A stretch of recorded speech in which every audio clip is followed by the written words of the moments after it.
We hear about PLU's reaction to the presidential election. We preview PLU Theater's Romeo and Juliet with a twist, and we'll take our first look at winter sports by talking to PLU women's basketball team. Hello, Lutes, and welcome to the final News at 9 of 2016. I'm Angelina Johnson. The 2016 presidential election came to a close last week after the votes were counted on Tuesday night. Many students were outraged and organized a protest on PLU's campus. Mast PLU reporters went and got their views. Yes, we can! Yes, we can! Yes, we can!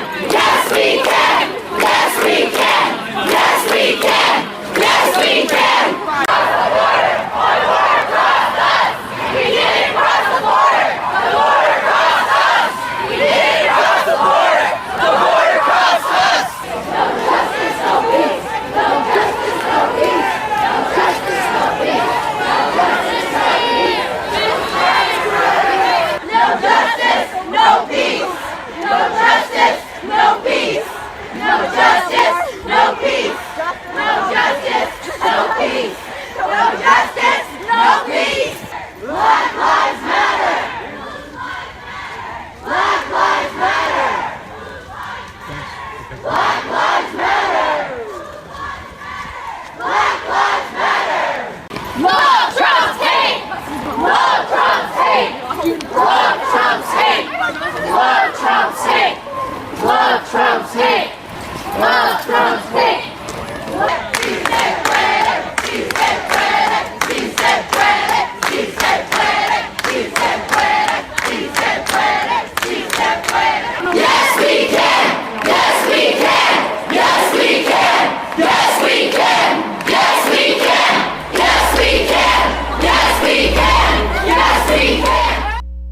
In response to the unrest throughout the PLU community, President Christ called for an unprecedented all-campus gathering, giving many Lutes an opportunity to speak on the election and its aftermath.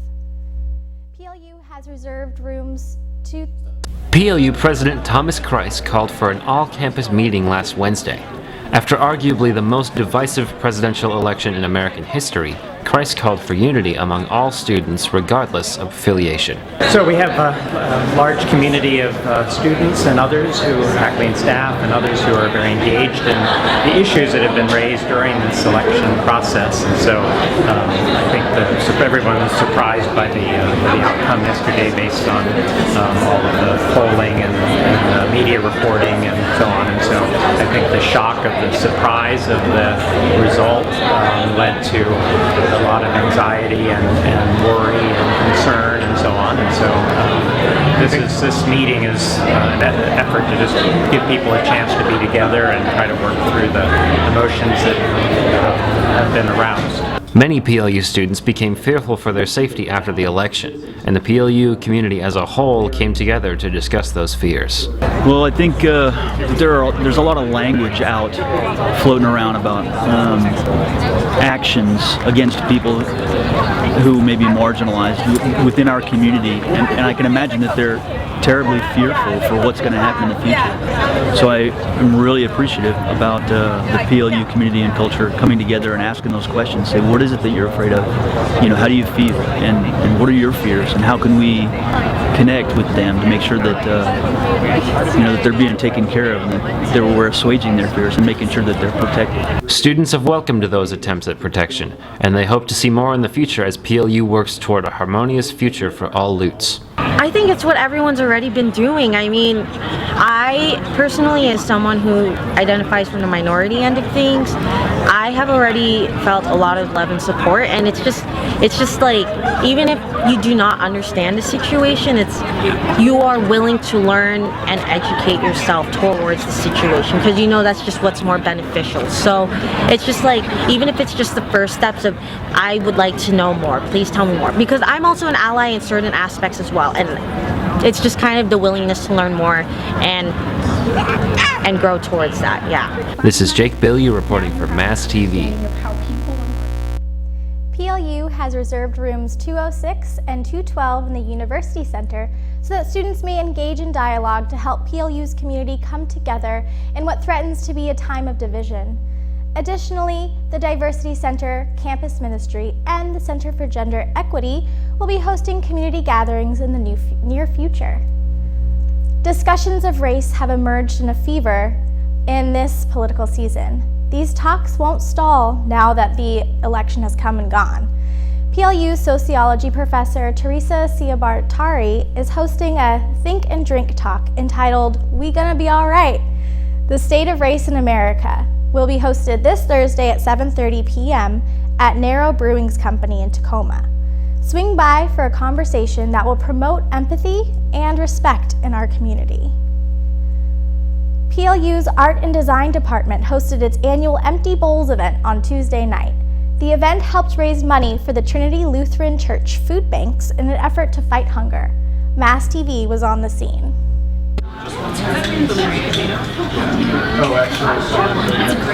I've been in situations in my own life when we've needed help, and I think teaching this to students is so important about how can they serve, how can through their discipline or through something they make, how can they serve other people through doing that.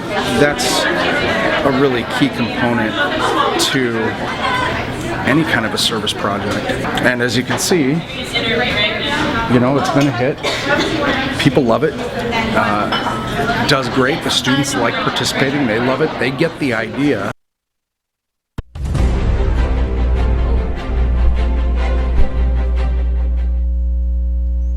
If you want more information on the It's all about the river. It's the foundation of all of life and all of who we are.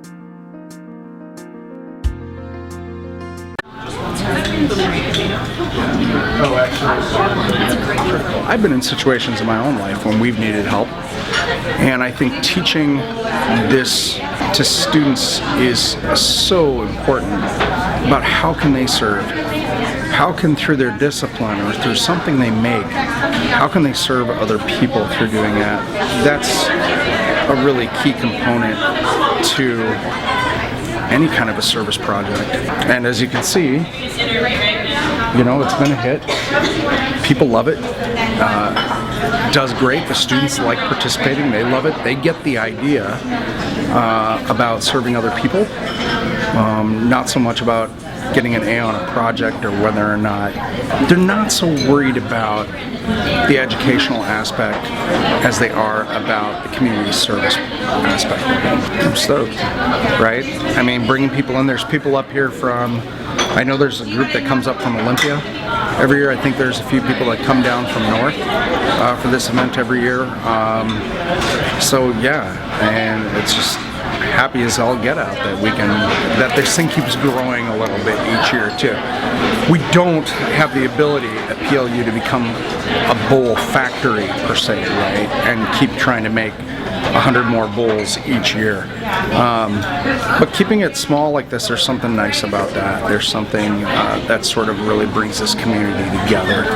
Plus it's a rush because there's not 400 bowls to choose from, you know, so that everybody wants to get in there and get the bowl they want. So it's good. If you'd like more information on the Empty Bowls project, contact the School of Arts and Communication at soac@plu.edu. That's all we have in news this week, but stick around after the break for an interview with one of the producers of Media Lab's Changing Currents documentary. We'll be right back.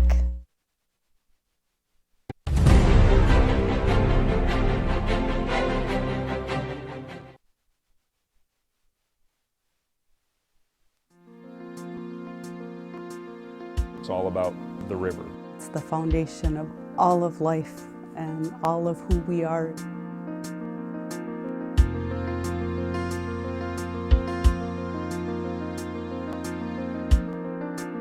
Our great expansion of the economy and the greater use of chemicals following World War II led to a lot of toxic waste entering our waterways. Our rivers were just being decimated. Waterways weren't seen as waterways, they were seen as conduits to discharging wastewater and pollution. More than 300 million people in the United States, that's well over 90% of our population, depend on public water supplies for their drinking water sources. You can't throw a plastic bag in the river and not expect it to affect someone or something down the road. There's always a consequence.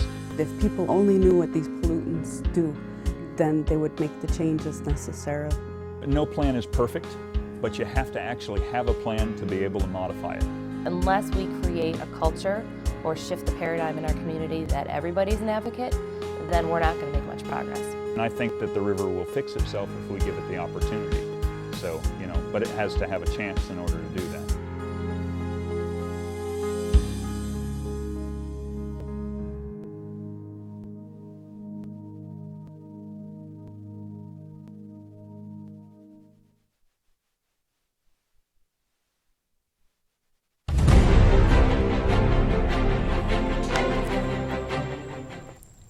Welcome back to News at 9. I'm Angelina Johnson, and I'm here with John Struzenberg.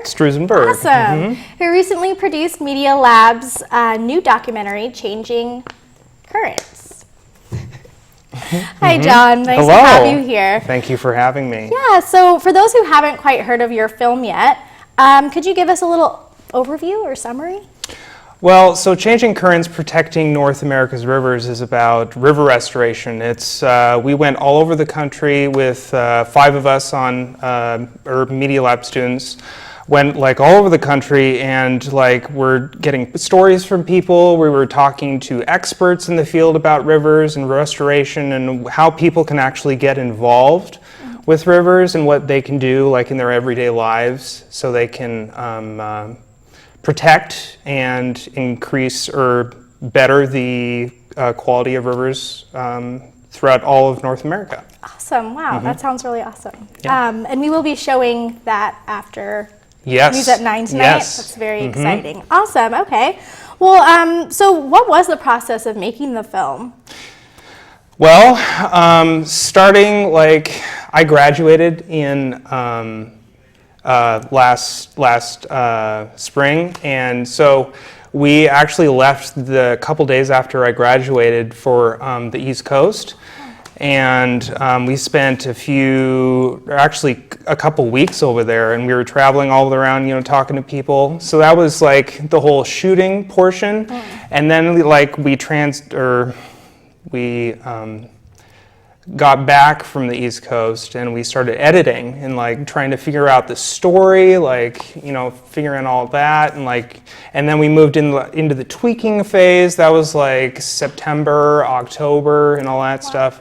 And then we had the premiere last weekend. So Awesome. it's been quite a road. That's exciting, though. It's exciting that it's finally finished. Yes. Awesome. So I have just one more question for you. Sure. Why do you think people should watch your documentary? Well, people don't actually go to their rivers much, but if you can actually get them involved, in a trash cleanup or something, that's how you actually get them, involved and in a more complicated conversation about those types of things. So we really want environmental stewardship is the thing that we want most out of, or people to hold as a value after watching the documentary. So. Awesome. All right, well, thank you so much for joining us tonight. Yep. And remember, we are going to be showing this film, Changing Currents, after the show tonight.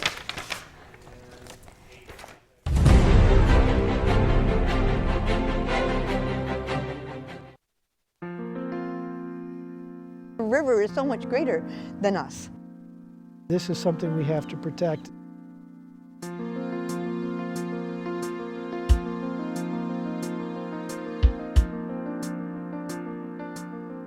Our great expansion of the economy and the greater use of chemicals following World War II led to a lot of toxic waste entering our waterways. In the 1950s and 60s, we turned our back to the river. And now we're really struggling to make sure that they're the centerpiece again. Finally, after decades and decades communities are beginning to turn to the river. We still have people who don't know where their drinking water comes from, and they don't know what happens when they flush the toilet. So there's more public awareness work we need to do. The development that gives me the biggest hope for the future is the tremendous number of citizens that are rolling up their sleeves and getting involved in the fight for clean water. It's not a lot of huge grand projects, but it's a lot of cumulative small projects. We started trying to think about other ways to solve the problem. So what are the tools and solutions that we can use? We still need that on the ground work to happen, but how do you make it happen faster? Only when we have a vital and rich connection to our waterways can we pass on that natural heritage and ensure it remains protected for generations to come.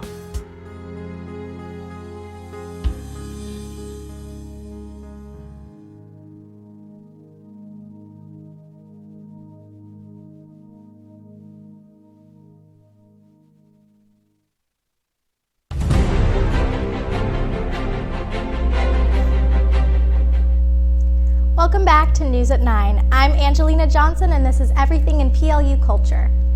Plutonic and Harmonic celebrated the 10th anniversary of a cappella by welcoming back former members for their concert last Saturday. Mast TV was there to witness the celebration.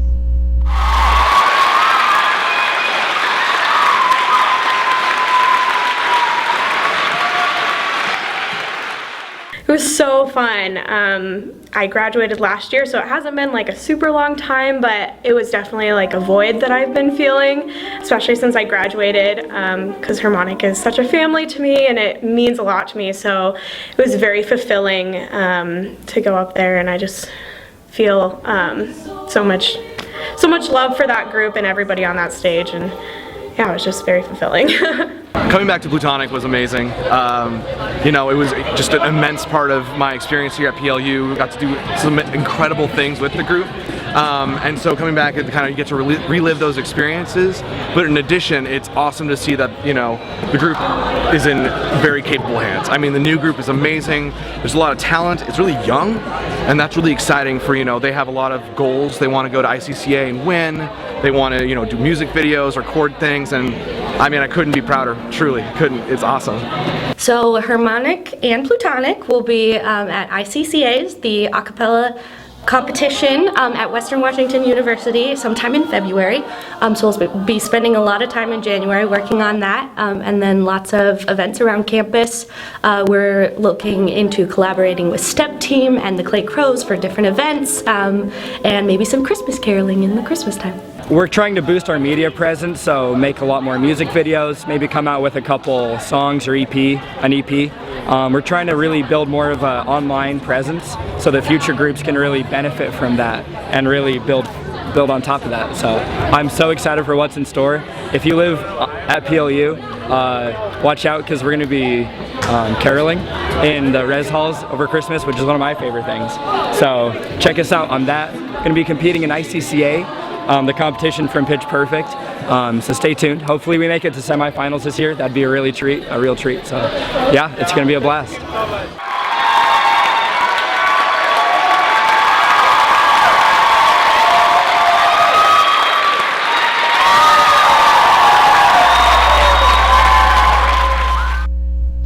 Be on the lookout for Plutonic and Harmonic when they go Christmas caroling next month. PLU's Wong Center has a variety of events scheduled for International Education Week this week. Flag Fanfare will be continuing in the cave through Friday, where you can quiz yourself on the flags of all the countries across the globe.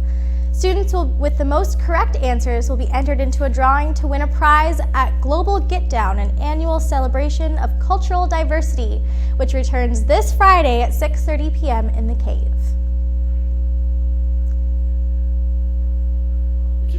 In addition to that, we will also be premiering the fiery Jade Kai-Yan PLU music professor Gregory Yutes teamed up with a Chinese poet Zhang Yu to create this opera, which opens this Thursday night at 7:30 p.m. and will also be shown Friday and Saturday night, as well as Sunday afternoon at 3 p.m.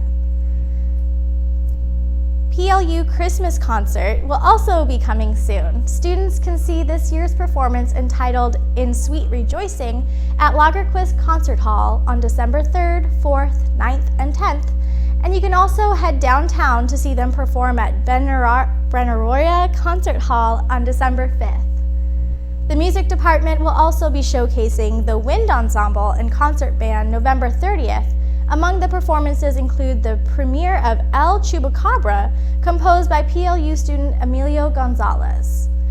Another showcase is coming your way as PLU's dance team seeks to entertain you with its first big show of the year on December 2nd at 7:30 p.m.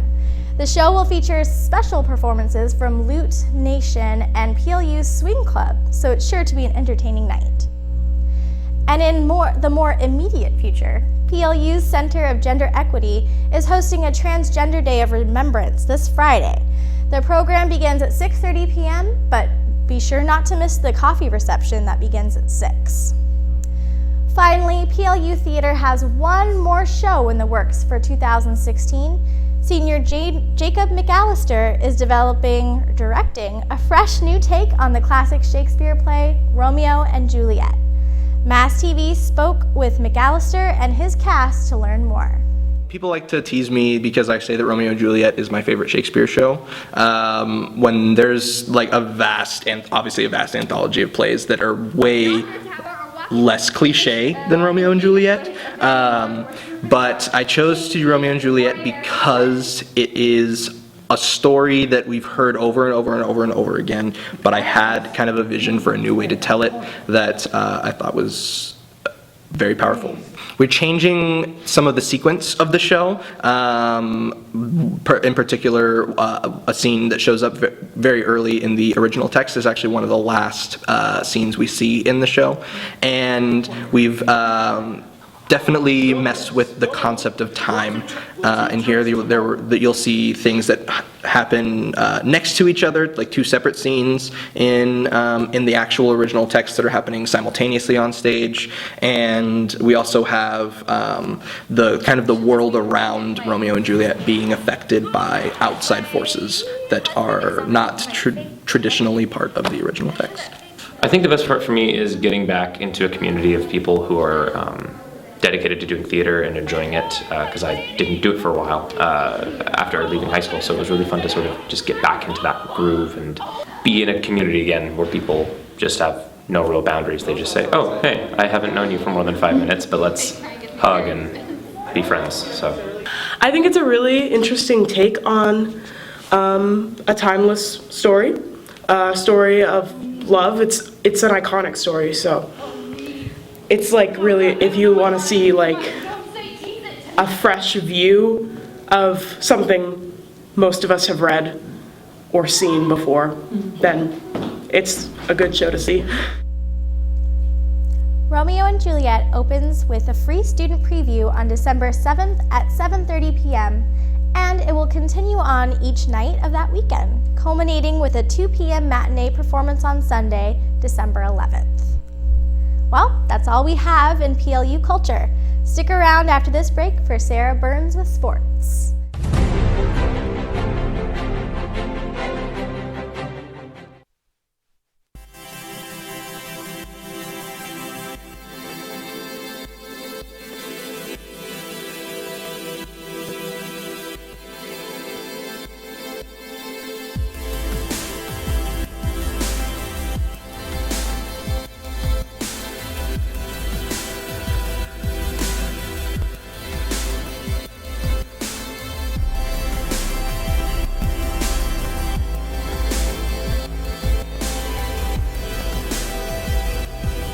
It's not only a great way for like physical activity, but I think it's a great way for people to bond together and make friendships. Because I've met most of my friends here at PLU through intramurals and sports.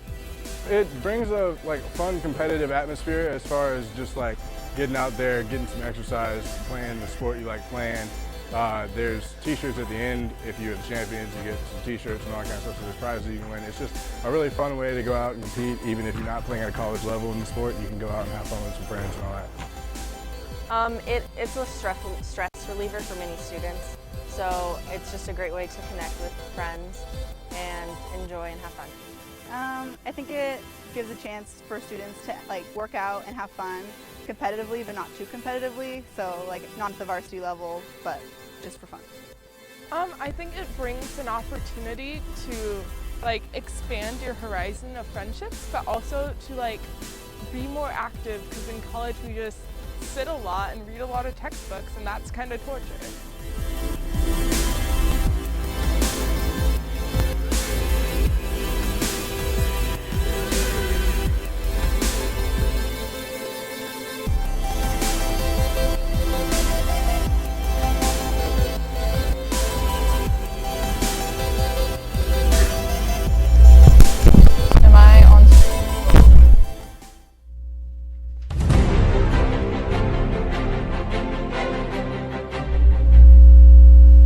Welcome back to News at 9. I'm Sarah Burns and this is Sports. Since our last News at 9, PLU's fall sports teams have wrapped up their seasons. The football team pulled off an impressive turnaround after their tough outing last season. Let's take a look at my football recap to see how they did. John Schaub starts the Lutes off right with a pass to Kellen Westering through the gut of the defense for another completion.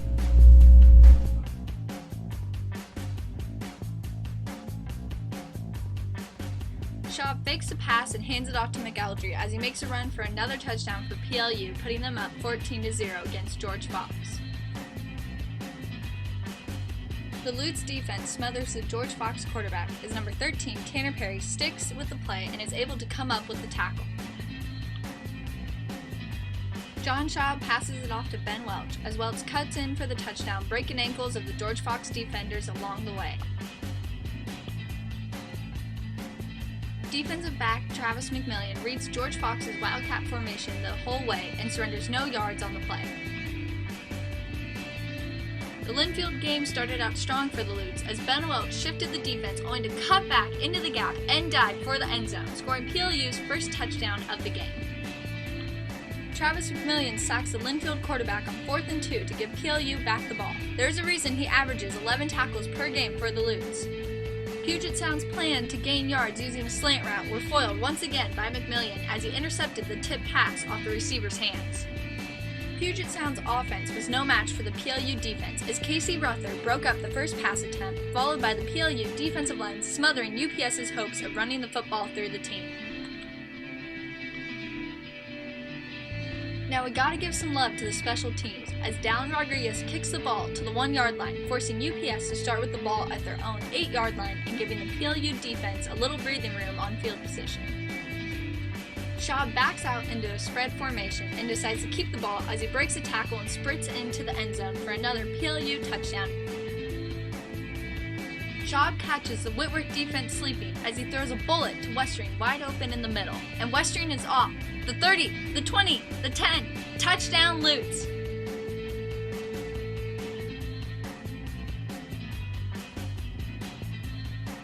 Chandler lobs a pass to the wide receiver in the far corner of the end zone, and he leaves it right up there for the wide receiver to jump up, bring down, and touchdown Lutes. Chandler play fakes and then takes it himself. Someone might want to tell the Whitworth defense that they have a game today because Chandler is making them look silly as he runs by 6 defenders for another touchdown. And there's your video recap of the 2016 season for the Lutes. PLU ended up with a 5-4 record overall and were 4-1 at home. Great season, guys. The Lutes had 11 players receive all NWC honors. Lucas Hatton and Kellen Westering earned first-team honors. Alex Fairhurst, Isaiah Watkins, and Travis McMillian earned second-team honors. And Darren Hardgrove, Austin Striplin, Dallin Rodriguez, Maurice Rodriguez, Matt Anthony, and Carson Ketter earned honorable mention. Football wasn't the only team to improve, as the women's soccer team advanced to the NCAA Division III tournament for the first time since 1992. Our friends at GoLutes.com interviewed them before the start of their journey. To finally see all of our hard work pay off, finally, and have this chance and opportunity to represent PLU postseason is a really good feeling. It's been awesome. I think. Yeah, first undefeated season in PLU history, so that's really awesome. It's definitely like a unique opportunity to be able to be part of this huge thing and make records at PLU, so it's exciting. We knew we were a special team this year, and I think it's just been like a lot of like, it hasn't been a perfect season, but all the adversity we've like overcame, and it's really made us like stronger as a team. Pacific Lutheran. I think the team connected really well this season, and we all played for each other, and that's what helped us really be successful. It's pretty surreal. I mean, just the fact that like we were sitting there and like in the nation, everyone's watching you. So I think that's really cool to have that experience. Past 2 seasons, we've been in this position to get to the playoffs, and we've lost in the last weekend. So those 2 seasons were really hard on us, but having gone through that, it tastes better to win, having experienced that loss, but you know, it just makes it better, if anything. It sucked then, but it's great now. Yeah, I think it just makes us more motivated. Like, we're just ready to get out there and like prove that we belong in the national tournament. Big time LA team. So it's just the year to do it. I think I'd just like to thank the PLU community because we have received so much support and so many congratulations, and I think it's awesome that we have this community around us that support us and are super excited for us to go on this opportunity and this trip. So. Watch the women's soccer team.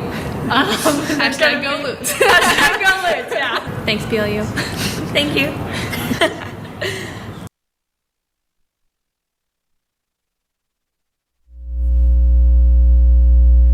While the team fell 1-0 to Claremont Mud Scripps this past Saturday, PLU couldn't be more proud of the most dominant women's soccer team in recent memory. As the team received plenty of NWC awards, Michaela Grady was named Offensive Player of the Year, Takara Mitsui was named Defender of the Year, and Seth Spidal was named Coach of the Year. Kelly White and Kaylee Roselle also earned first team honors, and Lena Moreno, Liz Griffith, and Haley Smoot earned second team honors. Men's soccer team finished up their season 2 weeks ago with a tough 2-1 loss against Puget Sound. However, the team looked strong overall, defeating George Fox 6-2 on their senior day. The team finished with a 7-6-1 conference record, good enough for 4th place. The team also earned some NWC honors as Eddie Knott was awarded Offensive Player of the Year, Jackson Moore won Freshman of the Year, Bennett Bugby received first team honors, and Casey Phillips and Diego Aceves earned second team honors. With a lot of young talent, the men's soccer team should return among the top teams in the conference next season. Lute Volleyball finished their 2016 season by splitting the weekend against Linfield, who defeated them in 5 sets, and Pacific, who they beat in 5. The team finished second in conference at 11-5, with sophomores Kaylee Shiramizu and Chloe Epker earning all NWC honors. Volleyball has a good chance at competing for the NWC Championship again next year. Brad Hodkinson continues to lead the way for the men's cross-country team. Hodkinson was named West Region Runner of the Year for NCAA Division III, as he won both the NWC Championships and the NCAA West Region Championships to earn his second trip to the NCAA Division III Championships as just a sophomore. Hodkinson travels to Louisville, Kentucky this Saturday to finish up his season at the NCAA Division III Championships. Women's swimming picked up their 4th straight dual win this past Saturday at Linfield, winning 124.5 to 80.5 to continue their dominating run so far this season. Men's swimming suffered their first defeat of the season at Linfield last Saturday, losing 121 to 84. The team has still looked strong this season, and both teams will return to the pool this Saturday at Seattle University. We met up with the PLU men's basketball team on our last news at 9, and they played well against heavily favored Seattle University, losing 76 to 65. The team takes on Multnomah Falls tonight, and then they'll head to the Doug MacArthur Classic to face St. Thomas and Evergreen State this weekend, before coming home for the first time to host Northwest on Tuesday. The men's team will be joined at the Doug MacArthur Classic by the women's basketball team, who will be taking on Cal Lutheran and Nebraska Wesleyan. We caught up with some of the players at practice this week and asked about how they prepared for the season.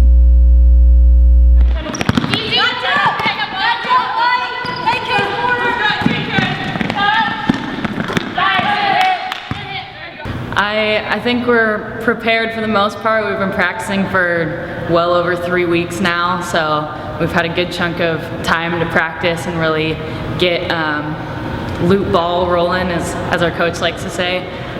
So we're really going to focus on playing our game. In the off season, I worked a lot in the gym. I've gotten bigger and stronger. My height is a disadvantage to me, so I have to try and maybe be quicker than them. As a point guard though, and having to handle a lot of the pressure situations, I have worked a lot on my mental skill set and trying to come in confident and knowing my plays and helping out my teammates as well. I also feel like being my senior year, and it is my last year, coming out with that drive and that motivation like I am a freshman and having like the heart to play. I think our team's really like improved on like our encouragement and really focusing on just like including everyone and making sure we're all like on the same page and just being encouraging, like not having any attitudes affect us and really focusing on what coach says and just paying attention to the little details. We're going to play fast this year. Like I said, we're a small team, so we're going to look to run the ball, push it up the court, and get a lot of transition points. Well, last year at the end, we started to compete a lot, and we have a lot of those players back who are willing to compete. And when it comes to fans, we put on a lot of good games, high competition games with a lot of high-ranked teams. We took George Fox into overtime. We took Whitman into triple overtime, and UPS into overtime, and those are all in the top 4 ranked of our conference. And so I think what fans can look forward to is a Loot team who isn't afraid of anybody or any number and ready just to compete no matter what other color jersey is against us. After the Classic this weekend, the women's team will travel to take on Evergreen next Wednesday before returning for their first home game of the season on Tuesday, November 29th against Multnomah. Well, that's all we have for News at 9 tonight. Thank you for joining us for our last News at 9 of the year. Remember that we have the second episode of Late Night coming up on December 2nd.